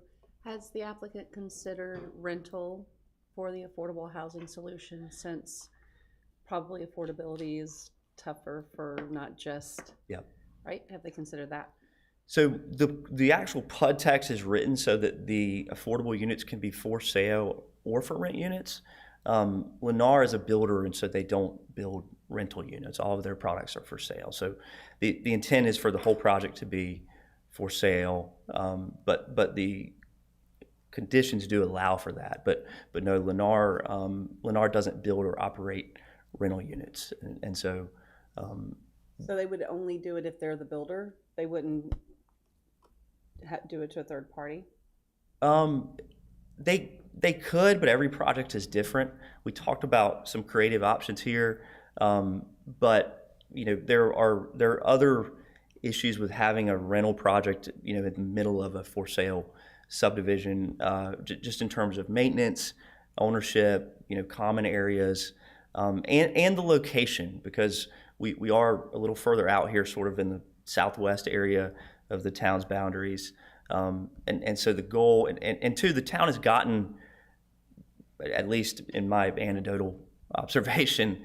The town has gotten more rental affordable units than they have for sale, and so there's been a push for that too in some of these cases. So, Thank you. Any more questions? I just wanted to say thank you to Lennar for being willing to assess the corn crib. We appreciate that. We do try to preserve the history of Apex when we can, and it's important that we do recognize that. So thank you for that, and thank you for involving Capital Area. That's very important. I know that they've said the house is a wash, but that the corn crib is savable. So if that can be determined, you know, as Mr. Hastings said, there have been situations where it was deemed savable and then something happened at the last minute and it didn't. So if you could continue to work with them or at least ask about the movement of it, it is appreciated. Thank you. Any other questions? Okay, now we will, not seeing any, we'll open public comment for this rezoning. Don't have any. Thank you. Good evening. Just please state your name and address, please. Great, thank you. Good evening. My name is Mike Qualis. My family resides at 3300 and 3308 Whittingham Drive, just to the east side of the proposed Welsh homestead. I do first want to thank Lennar and Parker Post, specifically Matthew, for being super communicative and collaborative with us. I think they've done a great job with communication throughout the process thus far. They've listened to our concerns and facilitated some of the major issues that we presented at the neighborhood meetings in the past. We're generally supportive of this project. It's a good design, good project so far, and provides some really great updates to the New Hill area and traffic patterns and all that good stuff. However, we're, as Matthew had mentioned, we're currently dealing with the consequences of an inadequate buffer requirements from a previous developer. Whether it's the lack of planting mandatory requirements for the buffer or some of the details, I'm not sure what slipped through the cracks, but the end result to this day is still the Friendship Station development directly contributing to trespassing, constant littering, dumping of yard waste, and now civil action due to a felony level commercial dumping incident on our property. In hopes to not repeat this with this new development, we're asking for a couple of specific conditions to be further considered. The application states that the layout provides a transition to larger residential lots to the east, but it's not clear the size of those lots. If they're, the minimum lot size is 5,000 square feet, or maybe those are some of the smaller homes, we're not sure. But we're asking that there's a more reasonable transition between this development and 5 to 10 acre parcels directly to the east of it. You know, that's a reasonable step down condition that we'd like to see put forwards. We did request fencing, and there was some pushback on fencing due to some environmental concerns. We are still like to just formally request some level of fencing throughout that entire eastern property line, even if it can be done in segments or sections or with strategic break points to facilitate animal crossing, or raised 4 inches off the ground to facilitate animal crossing. We just don't see a way to protect our property and our land from previous experience without a very strict and physical limit of disturbance from the development. So we're hoping that can be further discussed and reconsidered. I've submitted a written packet of documentation given the history of previous developments and stating some of these requests in more detail. It also includes some requests for mitigating street lighting with downward facing fixtures. So we're asking for your support in these considerations and helping us to secure the safety and sanctity of our home. Thank you. Thank you.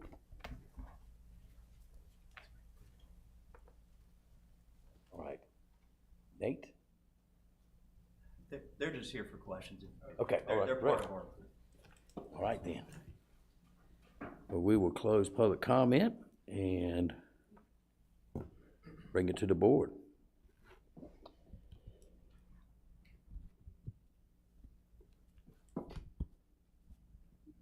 What was the response on the request from the property owners? I understand that you did some of the vegetation and landscaping, but what about the, I think he's looking for size of lots adjacent and a fence, correct? Sure, so. Lighting, street lighting. Yep, a couple of those, and I haven't seen the written document that Mr. Claus had tonight, but we talked about a couple of those already, so I can respond to them sort of point by point. So with the layout condition, the issue there is that it would result in the loss of lots, and we're already at 3.3 units an acre, which is well below the 7 units an acre recommended by the land use map.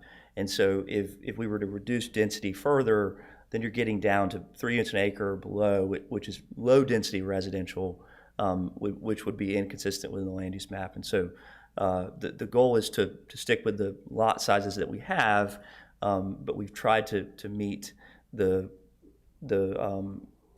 meet his concerns through the buffer, the street stub condition, and there also is the large riparian buffer in that area, which by itself reduces the overall density in this area compared to the southern section here, which will be more dense. And then the fencing question, we did discuss a fence too. The issue really here with the fence is just that it's a very long property line there. And I think Mr. Qualis mentioned that our concerns were animal freedom of movement and wildlife.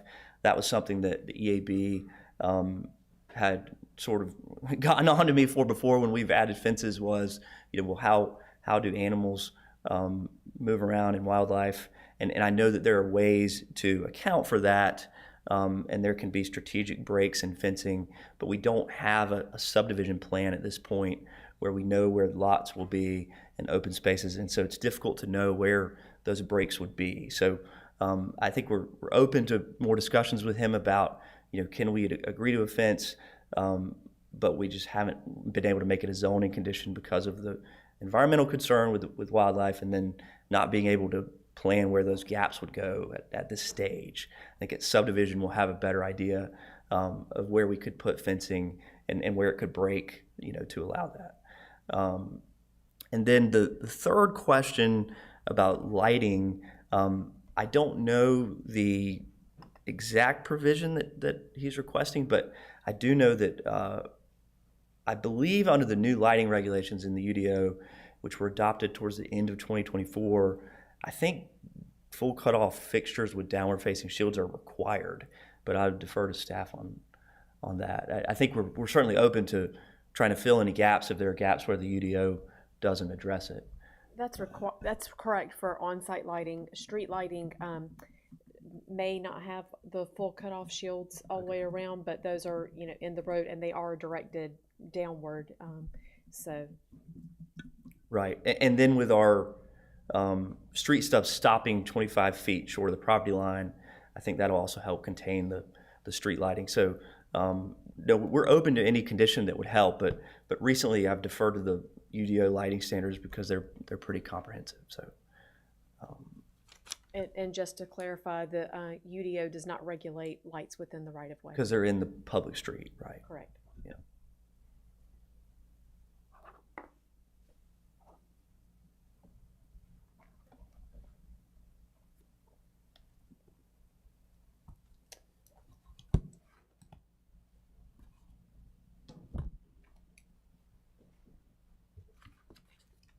Any other questions or concerns?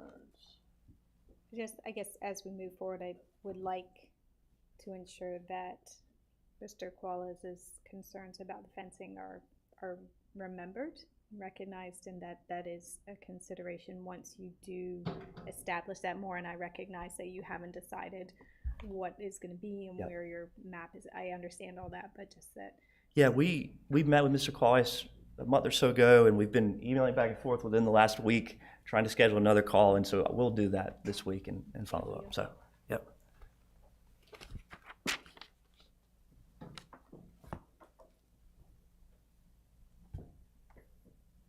Any other comments? I'll just second that I would like them to I'm sure they have some ideas, because they've probably done at least a sketch plan internally. Probably have some ideas, but if they could try to, that FinSake to help them out considering all the problems that they've had, I think it would be very helpful. Yeah, I hate to hear about the problems. That was felony dumping. That's pretty bad. That's pretty bad. But I would like to thank the applicant and staff. Obviously, they've worked together for a while on this one. On that note, I think a 5 to 10 acre lots is unreasonable. That's large. Especially considering I would like to thank everybody on the 3.3 units per acre, especially considering this property is allowed up to 7 units per acre. That's a large. That's a good concession. And moving the townhome section on the roadside closest to the commercial at the intersection there, and then phasing out to the single family in the rear is a good idea. Again, without a conception plan, but I think it fits this area well. I would like to really reiterate the use of cap on the corn shed. I think that's a great idea as well. And those are my thoughts.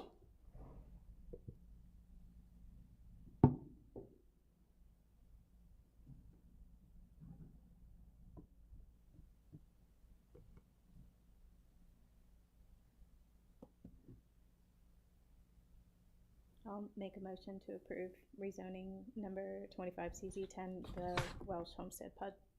Thank you. We have a motion to approve. Do we have a second? Second, Christie. We have a second from Christie. All that agree say aye. Aye. All that oppose, motion carries. Thank you.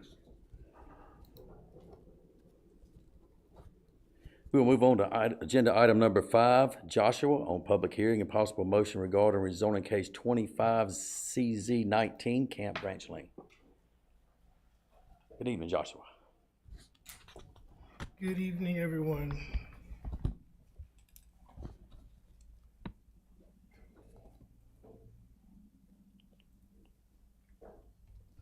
Alrighty. Joshua Killian with the Planning Department, here to present rezoning case 25CZ19, Camp Branch Lane. This rezoning is located near the geographic center of Apex, just west of North Carolina Highway 540. The parcels that are to be rezoned in this case equal about 22.19 acres. Both lots are currently wooded with a single-family home in this location. The site itself is bisected by a stream roughly in this area, and then there's also a branch of the stream that straddles the northern property line. The parcel to be rezoned in this case are currently zoned rural residential. The land to the north of this parcel is a mixture of both medium density residential in this sliver and a continuation of rural residential. That medium density area is reserved as open space for the Crockett's Ridge subdivision, which is across Holland Road. Rural residential zoning does continue along the east and south of this property, where single-family homes have been established, and to the west, across Holland Road, is again rural residential. The applicant is proposing to rezone these parcels to medium density conditional zoning.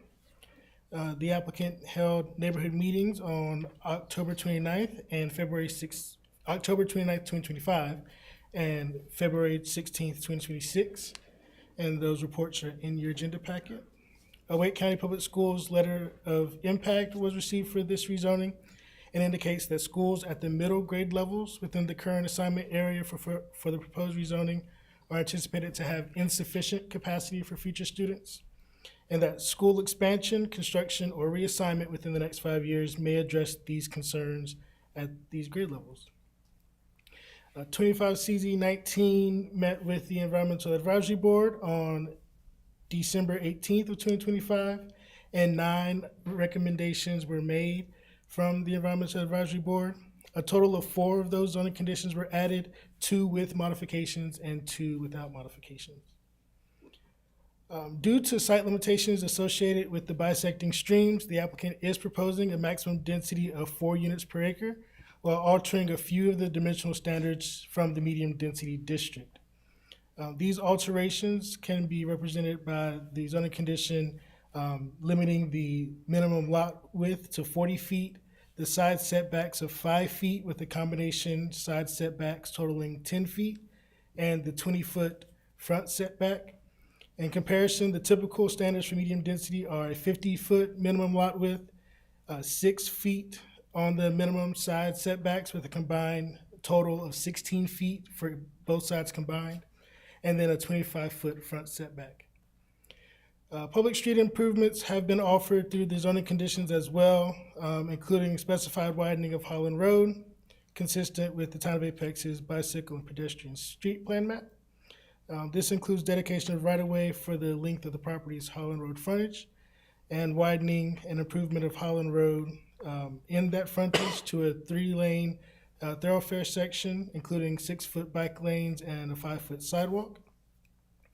Provisions do allow for a fee in lieu to be paid should there be an inability to acquire right-of-way or easements, and also due to potential limitations from the permitting body. As stated before, there's a stream that crosses Holland Road to the north here and goes along the northern property line. So should Army Corps of Engineers not allow that street section to be widened through this project, then there are provisions for that. The Town of Apex's affordable housing incentive zoning policy recommends 10% of the total units be designated for affordable housing. The applicant here has provided a total of 5%, with the time limitations kind of matching what the incentive zoning policy sets out. But due to the inconsistency with the policy, the Housing Division does not support this specific zoning condition as offered. The 2045 land use map identifies this area as medium density residential, and the proposed zoning district is consistent with that land use classification. Planning staff recommends approval of rezoning case 25CZ19 with the conditions as offered by the applicant. The proposed rezoning is reasonable and in the public interest, as the proposed density and uses are consistent with those contemplated by the 2045 land use map. The conditions provided will allow the property to be developed in a manner consistent with the residential character of the area, and limits the allowable density to be consistent with subdivisions located within 300 feet of the rezoning. The proposed rezoning also includes dedication of right-of-way along the property's frontage consistent with the Apex Transportation Plan. If you have any questions for myself, I'll be happy to answer, and the applicant also has a presentation. Joshua, did you say there was 9 recommendations, 4 of them were accepted with conditions? Is that what you said? Yes, there were 4 environmental. That was from the Environmental Yes. Advisory Board, that there were 9 recommendations, 4 of which were accepted, 2 of those with conditions. Yes, 2 of those were slightly amended based on wording, Okay, and the other 5 and the other 5 were not added. decided, okay.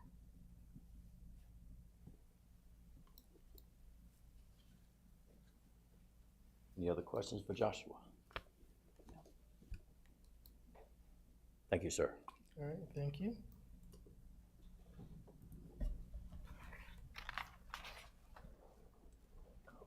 Matthew Carpenter again, here on behalf of Lennar.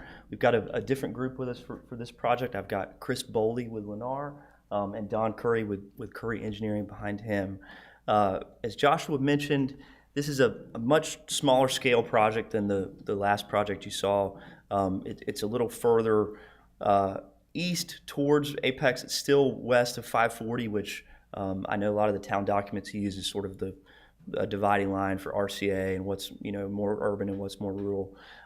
What makes this site different than the other site is that it's relatively small at 20.7 acres, and it has existing streams across the property on the northern portion and through the center. So those streams have to be buffered, and so it really the natural characteristics of the land really dictate where the houses have to go. And so the majority of the lots will be in this section. There may be a couple here, but whereas I think the other subdivision plan was very open, and on the Welch Homestead PUD, this plan is really set by the environmental constraints.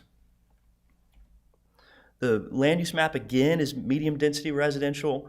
And here you can see that mixed use area on the right side of your screen around 540. The land use map really views that area as the higher density commercial and residential uses, and then transitions density down to the west. So as you get closer to New Hill, the density and intensity decreases. And so this site is sort of in between. And again, it's medium density, which recommends townhomes and single family up to 7 units an acre. But this project is just single family, so and it's a medium density conditional case. So the other project, it was much larger, had a PUD with a concept plan, a PUD text. This is just a conditional rezoning with a set of conditions. And so we have 19 proposed conditions, and the proposed uses only allow single family detached, so no townhomes on this one. And that's shown here on the left side of your screen with our proposed permitted uses. We have some greenway, park active uses in there. We generally include those just in case there's some later opportunity for a park or a greenway. We wouldn't want to prohibit those uses. An accessory apartment, that's one that staff recommends that we include in most of these cases to allow accessory dwelling units if an owner later wants to construct those. And then the affordable condition, again, this is another project for Lennar, and so they're working through their Yellow Bridge project, which is now called Ennis Branch on 64, and we're in the process of working with DHIC. So we've kept it at 5% here for those same reasons. It is an ongoing conversation. I talked to folks at DHIC as recently as last week, and then I know the town has an affordable housing roundtable next week too. And so I think we're working to try to connect the right people to understand, how we can find buyers for these properties and be sure they're sold to the right folks. So as Joshua mentioned, there are several conditions that slightly modify some of the design guidelines. And the reason for that, again, is because of the natural conditions on the site. So to get anywhere close to 4 units an acre, which our initial sketches are below that because of these streams, we needed a little relief on the minimum lot width and then some of the setback requirements. And it's not, we don't expect it will be for every lot, but there are pinch points in certain areas in this section. And so that's the justification for the modifications to some of those design guidelines. And so really the overall density will be closer to low density, but then some of the lot sizes will be a little smaller than what medium density allows. The buffer and stub street condition, so the stub street condition I went through in the other case, a lot of that language was actually worked through in this case too, because neighbors had similar concerns. We met with Mr. Donnelly, who lives to the east of us, and he was concerned about the buffer. He asked for a 20-foot type B buffer, and he also asked for a fence.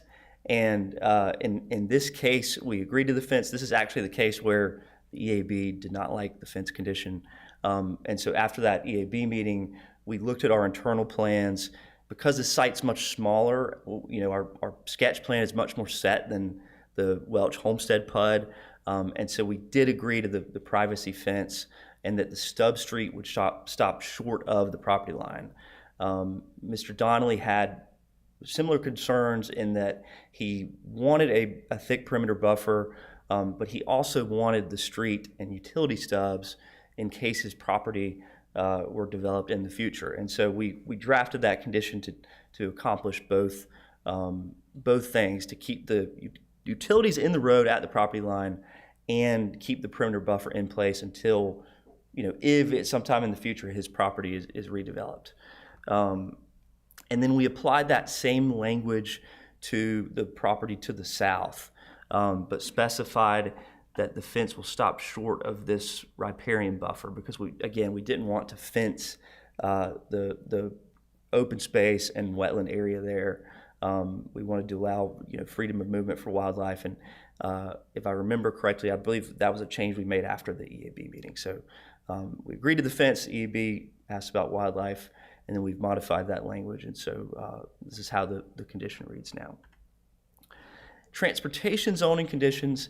This case was small enough that it did not trigger a TIA because it's below the threshold for a TIA at rezoning, but staff recommended a exclusive left turn lane on Holland Road. So we have agreed to that as a condition of the PUD text, which is above and beyond the UDO requirement since the no traffic study was required. And Joshua mentioned that language for the frontage widening on Holland Road that will widen Holland Road along our frontage to the ultimate street section, but where there are stream buffers, we'll have to get approval from the Army Corps of Engineers to do that. And so the language is written so that if they don't give us approval to do that, we can't disturb the stream, then we'll pay a fee in lieu for those improvements. And then in the future, if there's some other larger project that does, in the Corps' eyes, justify that disturbance, then they can use that money to widen the road there. And so with that, the project on the whole is in the public interest. It's consistent with the land use map. We've included the max of 4 units an acre, and it will likely be below that when it's finally laid out at subdivision. We've addressed neighbor concerns.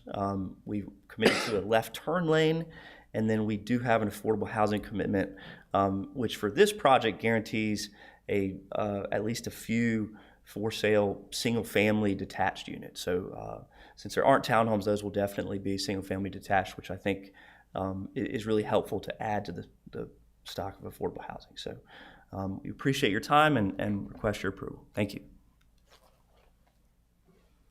Thank you, Matthew. Any questions for the applicant? I don't have a question, just a general statement. I was thinking about this. You know, Apex is getting rid of the yard collection, and I was thinking about the situation that the gentleman in the previous. But as we're going forward, if there are, I think it's something we should keep in mind, because I mean, if I can see you know what I mean, yard waste getting dumped in the buffer, and then that can be a real eyesore for that next neighbor. I just want us to be thoughtful about that, since that is something that's going away, that a service that is provided by the town and the town limits. But thinking about these other areas too, that's something that might happen. I just want us to be mindful of it is all. Point.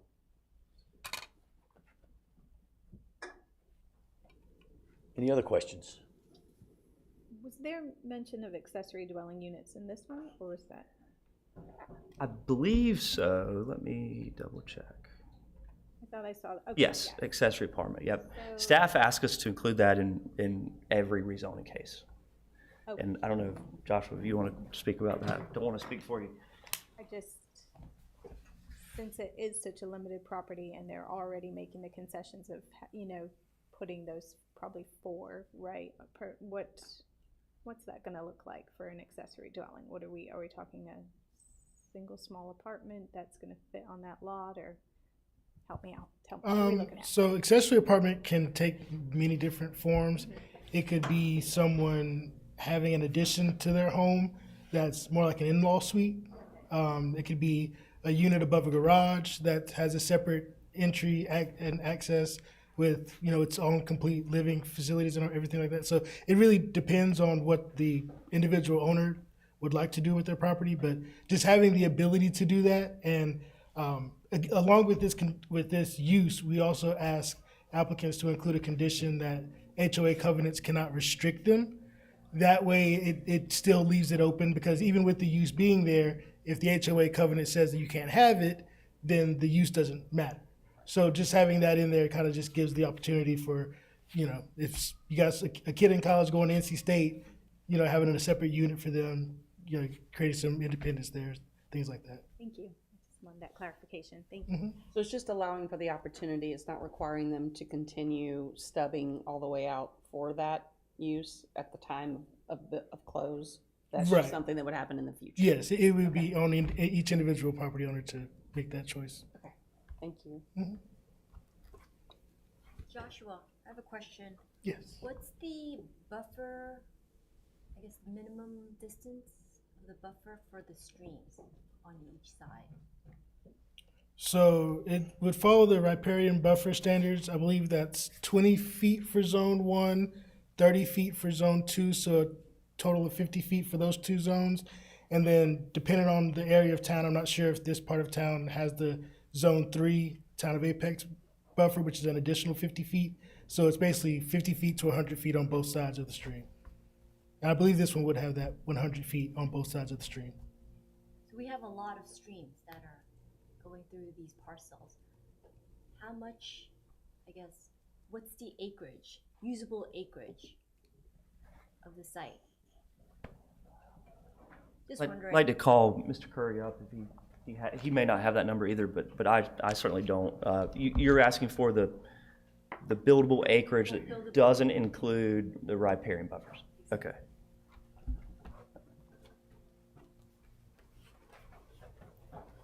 Good afternoon. My name is Don Curry with Curry Engineering, 205 South Fuquay Avenue in Fuquay Varina.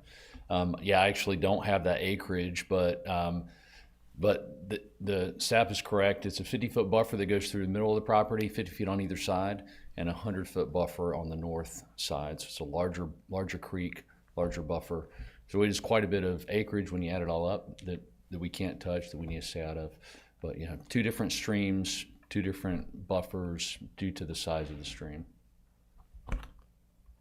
I don't have the acreage though, I'm sorry. Then you have a right-of-way? Right-of-way. Sir? There's a dedicated right-of-way, is that? Absolutely. Yeah, there's right-of-way certainly that's not buildable. And so, yeah, we've got, as Matthew stated, up to 7 units per acre typically allowed. We're conditioning it down to 4, so that's quite a big decrease. And hence the different lot sizes. So, yeah. Thank you. Thank you.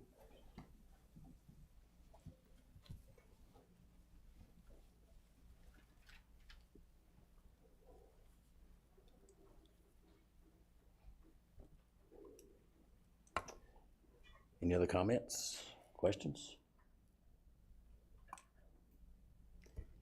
Not, we haven't done public speaking. No. Yep, all right, then we'll take this to public comment. Anyone signed up to speak on this rezoning? No, there's no one signed up. We'll close public comment. We'll bring it back to the board for discussion. Possible motion.